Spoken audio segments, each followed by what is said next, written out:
এটা কি ভাই? এটা থেকে ডাবরি, এটা থেকে চটপটি হবে। ডাবলি আগে সিদ্ধ করে নিয়ে, হ্যাঁ, সিদ্ধ করে এটা নিয়ে- হচ্ছে চটপটির মেন উপাদান। হ্যাঁ হ্যাঁ। তো দেখতে পাচ্ছেন আমাদের রুবেল ভাই কিন্তু আমাদের এই যে কবিরপুরে যে ব্রিজ আছে শুল্কবার নতুন ব্রিজ, এই ব্রিজের উপরে হচ্ছে তিনি চটপটি বিক্রি করে, খুবই সুস্বাদু করে। তো দেখেন কি কি দিয়েছে চটপটি বানাচ্ছে, একদম বললাম আপনাদের সরাসরি দেখাচ্ছি। এটা হচ্ছে শুকনো ঝালের গুঁড়া করা, দেশাল শুকনো ঝাল, দেশাল, তাও দেশাল কিন্তু ভাই নিজে হাতে সবকিছু করে। এটা আমি নিজে হাতে একদম নিজে হাতে, হ্যাঁ। করি। আর এটা থেকে সিক্রেট মশলা। সিক্রেট মশলা, এর ভিতরে 20-25 রকমের মশলা। হ্যাঁ হ্যাঁ, 20-25 পদের মশলা আছে। আচ্ছা, এইটা কি ভাইয়া? এটা হচ্ছে গিয়ে তেঁতুলের টক। তেঁতুলের টক। ঠিক আছে, তারপরে মিষ্টি টক আছে, গ্লিসিরিন টক আছে।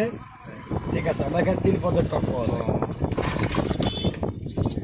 এখন হচ্ছে গিয়ে ঘটবো। ঠিক আছে, আমরা মিক্সার করে দিই যাতে কাস্টমারের কষ্ট না কম হয়। ভাইয়া আপনি এই ব্রিজের উপর কয়টা থেকে শুরু করেন?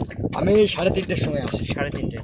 3:30টার সময় এসে মনে করেন যে রাত 9টা পর্যন্ত, যদি আবহাওয়া ভালো থাকে আল্লাহর রহমতে, রাত 9টা পর্যন্ত থাকে।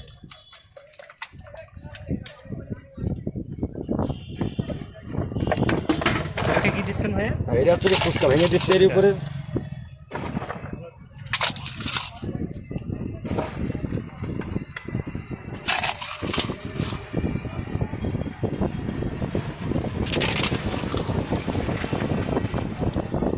এবার দেবো শসা।